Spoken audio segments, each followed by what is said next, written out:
Êxodo, capítulo 3.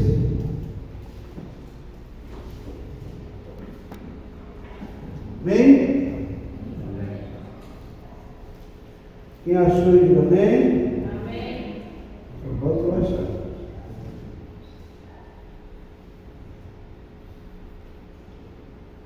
Glória a Deus. Êxodo 3, versículo 1. Que o Senhor te abençoe rica e poderosamente. Olha só, preste bem atenção. E apacentava Moisés o rebanho de Jetro, seu sogro, sacerdote midiano, e levou o rebanho atrás do deserto, e chegou ao monte de Deus, a Horebe.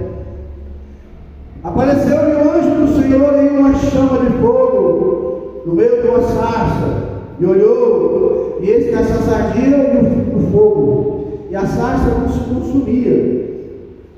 Disse Moisés: agora virarei para lá, e verei essa grande visão, hein? Verei essa grande maravilha, porque a sarça não se queima. E vendo o Senhor que se virava para ver, bradou Deus a ele no meio da sarça e disse: Moisés, Moisés. Respondeu ele: eis-me aqui. Disse: não te chegues para cá, tira os sapatos dos pés, porque o lugar em que estás é terra santa. Disse: mas eu sou o Deus de meu pai, o Deus de Abraão, o Deus de Isaac, o Deus de Jacó. E Moisés encobriu o rosto, porque temeu olhar para Deus. Disse o Senhor: tenho visto atentamente a aflição do meu povo que está no Egito, e tenho ouvido o seu clamor por causa dos seus desadores, porque conheci as suas dores. Portanto, desci para livrar da mão dos egípcios e fazê-los subir daquela terra. Amém? Aleluia. Senhor nosso Deus, venha falar conosco de uma maneira especial. Vem derramar o teu Espírito sobre nós, sobre o teu povo. Vem ministrar a tua palavra entre nós, em nome de Jesus. Podemos assentar, irmãos? Irmãos, eu quero falar para os irmãos hoje um tema maravilhoso. Quero dizer para você que Deus está à procura de um libertador. E esse libertador pode muito bem ser você.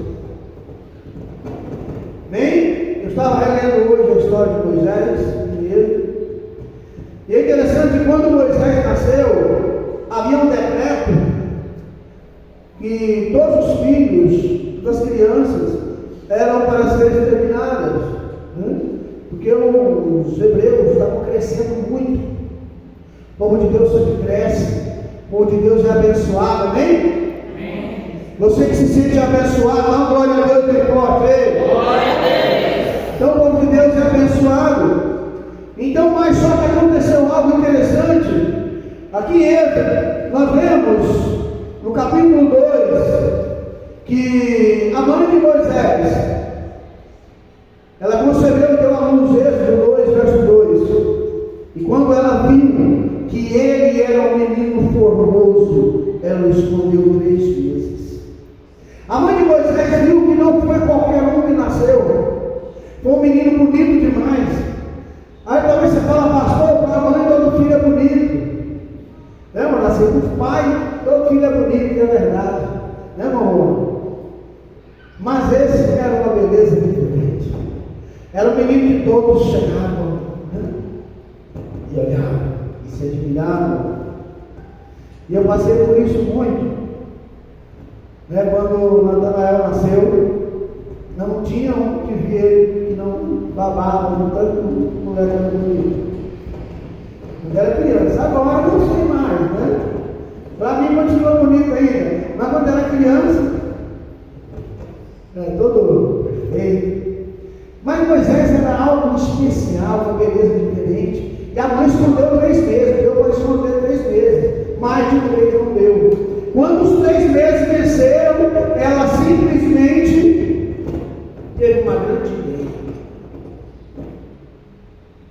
Eu vou fazer uma cesta, calafetá-la com um betume, com uma cerca de junco, e vou calafetá-la com um piche, para os irmãos entenderem, e barro, e vou colocar nas águas, quando a filha do faraó estiver passando.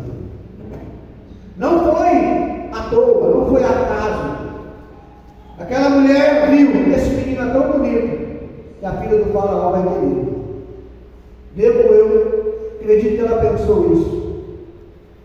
E o povo de Israel estava clamando por um libertador. O povo de Israel estava cantando o Egito. O povo de Israel estava cantando que quando estava trabalhando de sol a sol, de manhã até o pôr do sol, do nascer do sol ao pôr do sol, o povo era cobrado, e quando não dava conta das cargas, eram chicoteados até morrer. E o povo não estava aguentando mais. E falou: Deus, levanta o libertador. Irmão, tem gente lá no mundo clamando: eu preciso de mudar de vida, eu tenho que mudar minha vida, eu tenho que abandonar esse vício, eu tenho que abandonar a droga, eu tenho que abandonar. Tem gente que está perdendo tudo. Tem gente que está dando ouvido à voz de Satanás. Mas diz a Bíblia que Deus está preparando o libertador. Você é o libertador que o Senhor está esperando. E eu creio que todo mundo aqui sabe. Se não sabe, vai saber agora. Que o povo de Israel ficou lá no Egito 430 anos. Chegou ali no Egito, era um pouco mais de 70 pessoas, menos de 100 pessoas. Era a família de Israel. Era Jacó, foi chamado Israel, com seus filhos e toda aquela nação que não passava de 100 pessoas. Com José, foi lá para o Egito para ser abençoados. Só que o tempo passou, se multiplicaram, ficou maior do que o povo egípcio, e o povo ficou com medo. E desde a morte de José, lembra que José no final da vida falou: olha, eu vou morrer, eu vou pelo caminho de todos os mortais. Só que tem um porém, esse lugar aqui é tão amaldiçoado, que quando vocês forem embora, Deus vai levantar um libertador, pega meus ossos e tira meus ossos daqui, nem os meus ossos eu quero nesse lugar. O crente tem que entender: o mundo não é seu lugar. Egito representa o mundo. O mundo não é lugar de crente. O mundo não é lugar daquele que serve a Deus. O mundo não tem nada para te oferecer. Foi por isso que lá em João capítulo 2, verso 15 em diante, João diz: não ameis o mundo, nem as coisas que há no mundo. Quem ama o mundo, o amor do Pai não está nele. E dá para entender que João escreveu a igreja de Deus, a igreja do Senhor, e essa igreja não estava no mundo. Ela pertencia ao Senhor assim como nós. Mas não está falando agora, não tem gente dentro da igreja, que está na igreja, e eu estou dizendo para você: você está aqui, mas você queria estar lá. Então não queira estar no mundo. O seu lugar é na presença de Deus. Ah, pastor, eu hoje eu jejum, consagro, eu digo, faço isso, faço aquilo. Se o seu amor está no mundo, está perdendo tempo. Se você vem para a igreja e não participa de nada, não canta aqui, não bate palma, não lê a Bíblia, quando está ministrando, você não presta atenção, e você está perdendo seu tempo aqui na igreja. Não está perdendo tempo, não. Está não. Porque quando for Jesus voltar, aqueles que estavam dentro das igrejas, ouviu a pregação, ouviu a ministração e não deu atenção, vai sofrer um tormento muito pior que o de Satanás. Você está piorando a sua situação. A vida de Moisés, ela se divide em 3 partes, né? Ele nasceu, eu interrompi a história. Depois que a filha do faraó vê aquele menino bonito. É interessante como uma mãe projeta tudo para dar certo, né? A mãe de Moisés criou um projeto, formalizou um plano na sua mente e falou para a irmã mais velha de Moisés, que era Miriam: acompanhe pôs o cesto na água, e aquele cesto boiando, a filha do faraó começou a se banhar, e ela viu de longe aquele menino provavelmente chorando sobre as águas dentro da cesta de juncos. Vai lá, mandou uma cena buscar. Quando viu, gostou da criança. E a irmã de Moisés, menina, falou assim: olha, eu conheço os hebreus, ela sabia que ela era uma escrava. Quer que eu chame uma das hebreias para cuidar dele? Quem quer? Vai lá. Quem que ela chamou? A mãe. E a mãe educou a criança. Quando no tempo certo ela foi e entregou para a filha do faraó, que o teve como seu próprio filho. E ela educou como seu filho. E aquele rapaz agora aprendeu a linguagem egípcia. Mas aquele rapaz, aquele pouco tempo que ele ficou com a mãe, ele aprendeu qual era o seu Deus, qual era a sua nação. Então ele foi 40 anos no Egito, 40 anos no deserto, pastoreando as ovelhas de Jetro, seu sogro, e 40 anos liderando o povo de Israel. Moisés foi um líder escolhido a dedo por Deus. Foi o homem que levou o povo de Israel a fazer aliança com Deus. Ele não só libertou o povo de Israel lá do Egito, não. Ele libertou, mas disse: não, eu vou te ensinar como é que fica liberto. Porque nós fomos escolhidos por Deus para liderar o povo lá do Egito, lá do mundo para cá. Ainda voltando nesse ponto, um pouco mais na frente eu quero te mostrar, mas lá em Deuteronômio 30, Moisés não apenas ele ensina o povo a fazer uma aliança com Deus, mas ele ensina como: olha, se você não obedecer a Deus, não vai adiantar nada. Os céus e a terra põem hoje contra ti, que Deus te propôs a vida e a morte, a bênção e a maldição. Escolhe, pois, a vida para que vivas, amando ao Senhor teu Deus, tendo cuidado de guardar todos os seus mandamentos, pois disso depende a sua vida. Deuteronômio 30, versos 18 ao 20. Então você precisa entender que não basta você pregar para alguém, você tem que ensinar ele. Deus usou José para salvar o povo de Deus, usou. José foi para lá e salvou o povo de Israel da fome. Através de José, o povo de Deus foi introduzido no Egito, foi recebido com honras.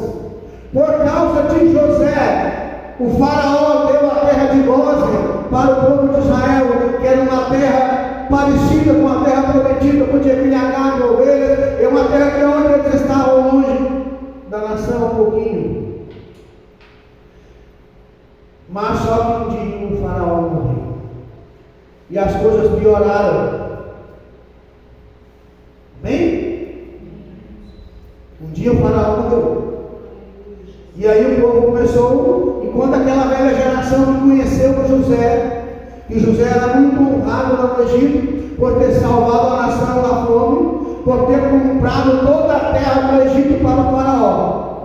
Um hebreu foi usado por Deus para comprar toda a nação para o faraó, porque o povo não podia morrer de fome. José salvou aquela nação de todas as circunstâncias da fome. Você é responsável por quem está do seu lado. Moisés nasceu aonde? No Egito. Foi criado pela filha do faraó. Tornou-se um homem que falava com Deus face a face lá no monte. Hoje nós somos escolhidos por Deus para liderar o povo que está permanecendo lá fora. Você precisa tomar uma atitude hoje. Deus te escolheu e só quer ouvir o que Deus te lembra quando Êxodo 3 nós lemos. Moisés, o Senhor povo, olha aquela sarça que se queimava, mas não se consumia. Mas o Senhor vou virar para lá e vou ver como é essa maravilha. E que Deus falou: não te chegues aqui, tira a sandália dos teus pés, no lugar que você está é a terra santa. Quando Deus falou com Moisés, ele falou: eis-me aqui. Você tem que falar apenas: eis-me aqui, Senhor, eu estou aqui. Deus quer te usar para liderar os seus vizinhos, a sua família. Eu não sei quem foi que inventou aquele ditado: que santo de casa não faz milagres, né? Porque, em primeiro lugar, nós não somos santos. Nós somos separados. O Senhor nos santifica. Mas se você não abrir a boca, não vai ter quem creia. Você tem que pregar. A conversão não acontece porque eu prego. A conversão não acontece por minha causa. A conversão acontece porque eu abri a boca, falei do Evangelho, e quando eu falei do Evangelho, alguém ouviu, e o Espírito Santo foi lá e abriu o seu entendimento, e ele creu na palavra de Deus. Lembra que Paulo diz aos Coríntios? De maneira que nem o que prega é alguma coisa, nem o que planta, nem o que rega. Mas o importante é Deus que dá o crescimento. Eu plantei, Apolo regou, mas quem deu o crescimento foi Deus. O importante não é quem prega, não é quem planta, é Deus que dá o crescimento. Abra a boca que Deus vai fazer algo na sua família. Porque não basta apenas falar do amor de Deus.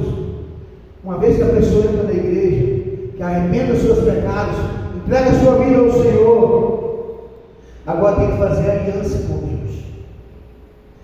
Agora tem que fazer uma aliança com o Senhor.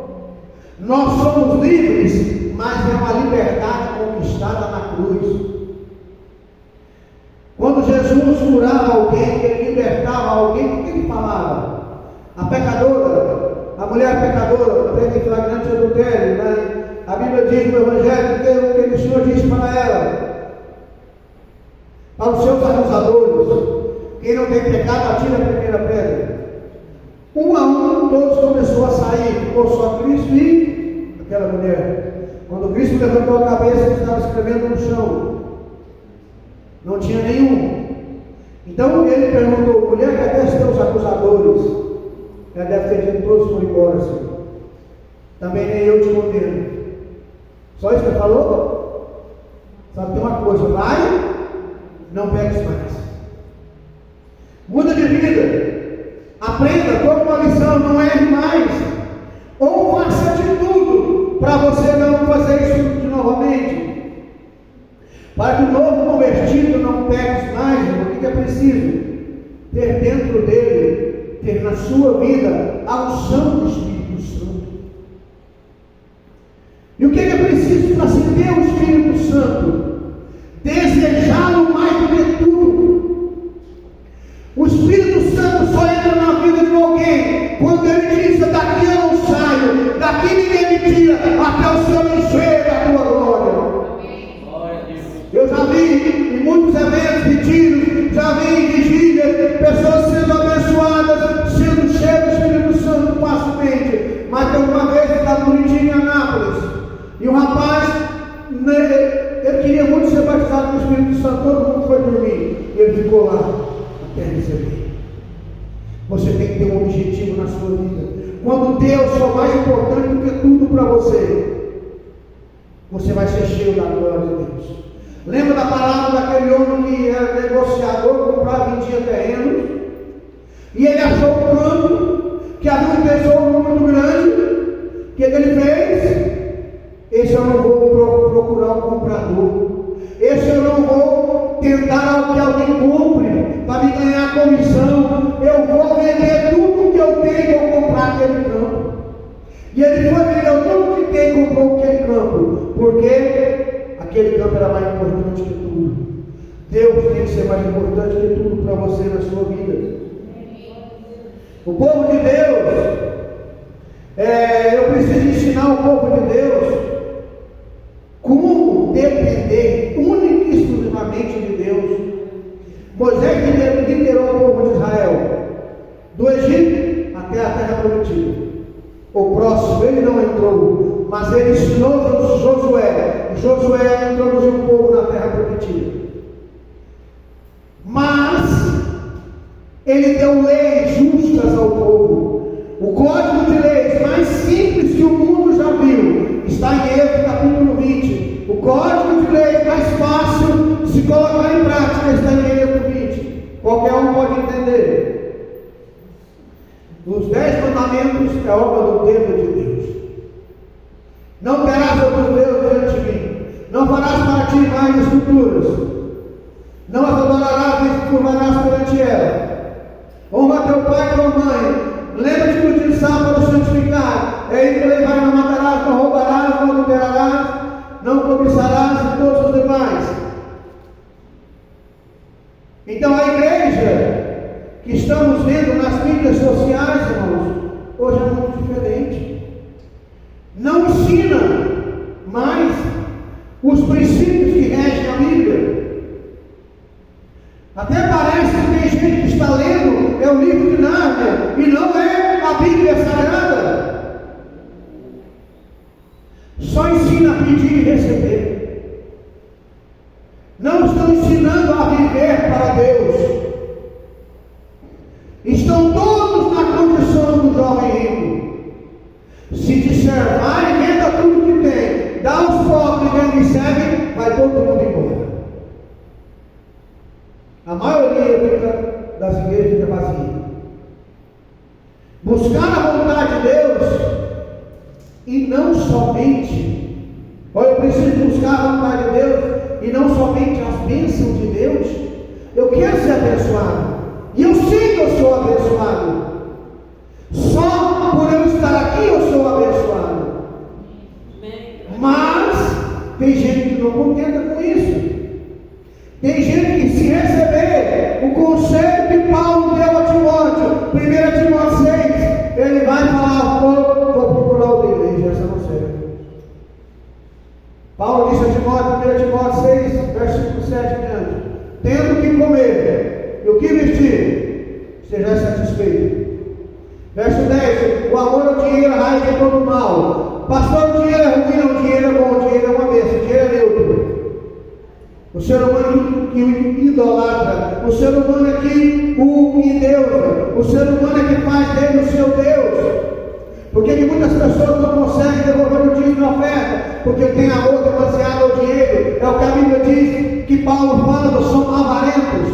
Ele tem muito amor ao dinheiro. Ele não consegue repartir. É dever da igreja ensinar a obedecer e viver para Deus.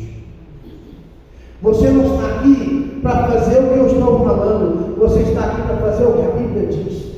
E a Bíblia diz que eu preciso amar ao próximo como a mim mesmo. Ah, pastor, então eu vou amar o próximo como? Irmão, se você não se ama, você não dá conta de amar ninguém.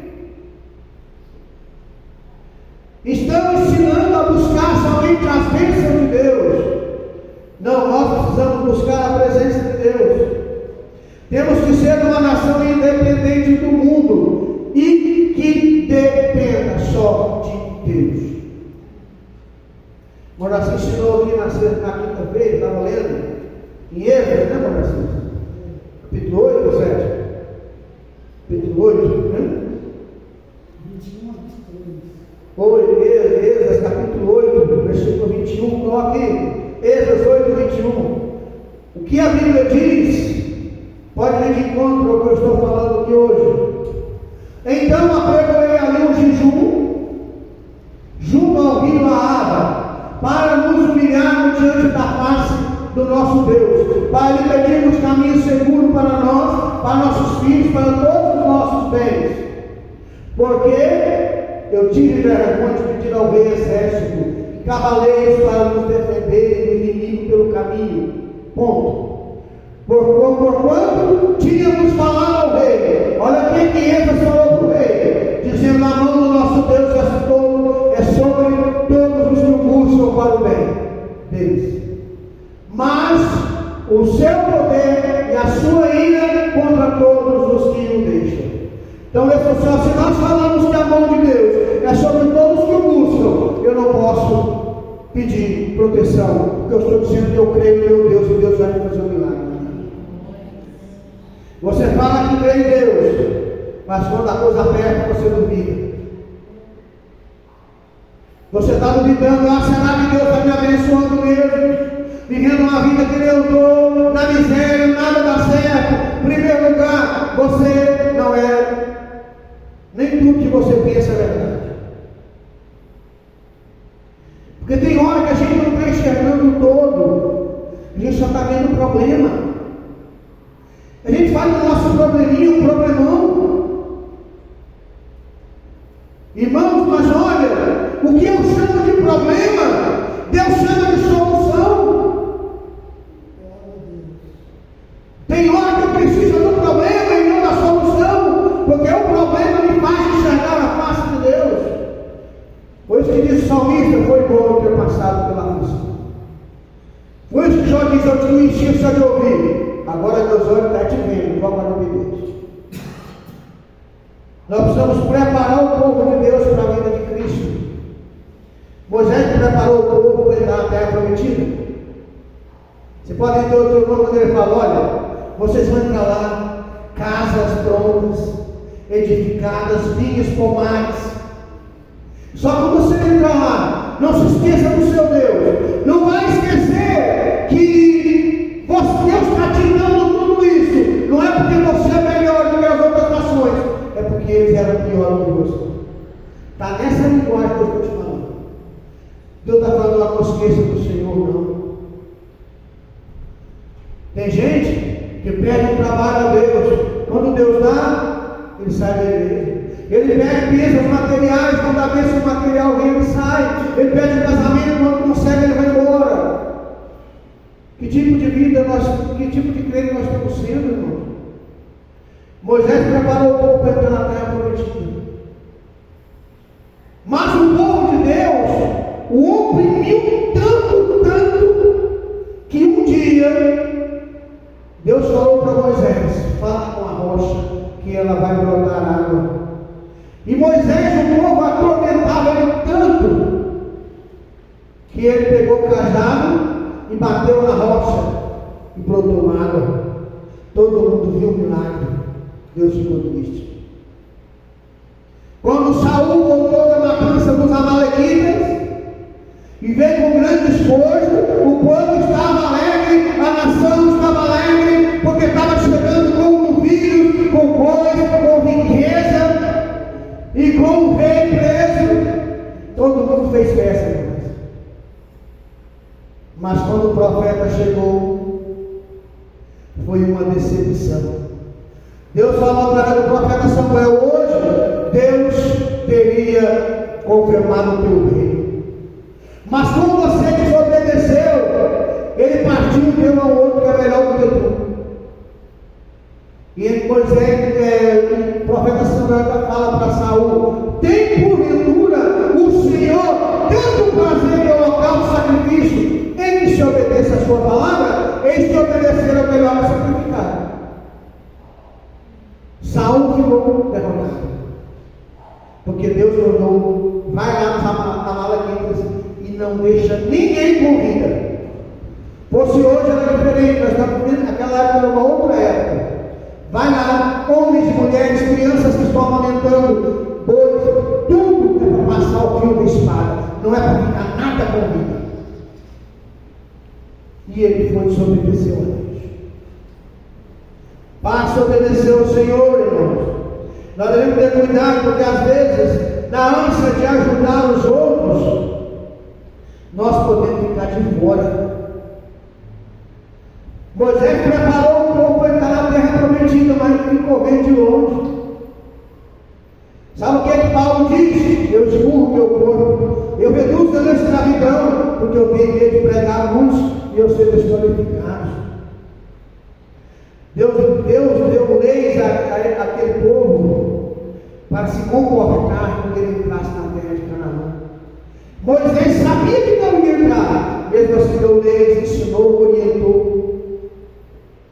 Assim como o pai, ele ensina o filho, para que mesmo depois que o pai partir, o filho continue honrando os pais. Eu sei, irmão, que nem tudo que a gente fala agrada ao Senhor, mas eu posso tentar mudar a minha maneira de agir, o meu falar, o meu andar. Eu posso tentar colocar a minha vida no altar hoje, porque lá no mundo está precisando de gente para libertar. Tem muita gente sofrendo, e nós precisamos ser o canal de bênção para essas pessoas. Deus vai buscar os fiéis. Salmo 101, os meus olhos procurarão os fiéis da terra para que habitem comigo. Viva, o que anda em retidão, esse me servirá. Deus vai buscar os que se santificam. Deus vai buscar os que louvam a Ele de todo o coração. Deus vai buscar os que amam o próximo, o que está ajudando o próximo. E o próximo não é o próximo meu, é todo aquele que eu tenho contato, aquele que está próximo de mim. Os que não fazem acepção de pessoas. Você é um desses? Quantas pessoas você já ajudou a libertá-la do mundo? Quantos você conduziu para a igreja? Quantos você ajudou no batismo? Quantos você depois ajudou eles a permanecer na fé? Orou com eles, ensinou eles? Se eu estou aqui hoje, é porque um dia alguém me ensinou, um dia lutou, um dia me orientou, todo dia, depois do trabalho ele passava lá para me ensinar a palavra de Deus. Todo dia. É meu primo. Então, um dia, alguém lutou para você estar aqui. O que você está fazendo para ajudar as pessoas lá de fora? Ah, pastor, estou passando por problema. E não pega seus problemas e lança no mar do esquecimento e vai orar e buscar o Senhor. Sabe por que os nossos problemas não se resolvem? Porque nós estamos colocando o problema em primeiro lugar. Quando é que Deus vai resolver os meus problemas? Quando eu colocar a minha fé em primeiro lugar. Quando eu pôr a minha fé em primeiro lugar. Quando eu agir segundo a fé. Quando eu começar a obedecer o que a Bíblia diz. Quando eu começar a andar de acordo com a vontade de Deus. Orando, jejuando, consagrando dentro da Bíblia, ofertando, ajudando, dizimando, evangelizando. Tudo isso faz parte da minha fé. Tudo isso. Deus está vendo o sofrimento dessas pessoas lá fora. Lembra que Deus falou para Moisés: tenho visto o sofrimento do meu povo Israel lá no Egito. O seu clamor chegou até mim. Irmãos, nós vivemos uma era abençoada. Não nos falta quase nada. Para a maioria, todo mundo que está aqui, praticamente não falta nada. Ah, pastor, vai estar faltando aquilo que você acha que é importante. O necessário não falta. O que está faltando? A gente colocar o Senhor em primeiro lugar. Buscar, pois, o reino de Deus em primeiro lugar, a sua justiça. As demais coisas serão acrescentadas. Sabe qual foi a última ordem de Cristo? Ide por todo o mundo. Pregai o evangelho a toda criatura. Quem quer for batizado será salvo. Quem porém não crer será condenado. Você está fazendo isso, irmãos?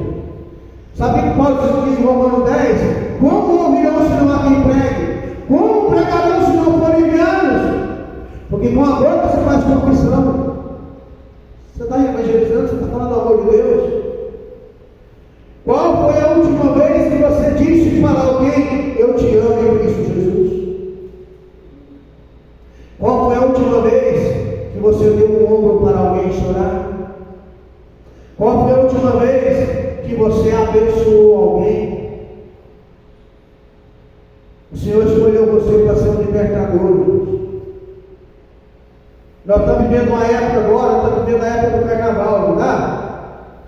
E o carnaval é uma época, até o nome diz, carnaval é festa da carne. E o Brasil é um dos países mais idólatras do mundo. Tudo bem que é o país mais cristão do mundo, ou um dos mais. Mas a idolatria aqui é muito grande. Nosso país é muito grande. Nós precisamos entender. Aqui nesta cidade tem gente que precisa. Você vê pessoas todo dia e nunca convidou para o culto. Vamos mudar isso hoje. Vamos partir de hoje convidar as pessoas para o culto. Você que é jovem, traga as pessoas para a igreja. Irmão, comece a evangelizar mais. Amém? Vamos ficar em pé.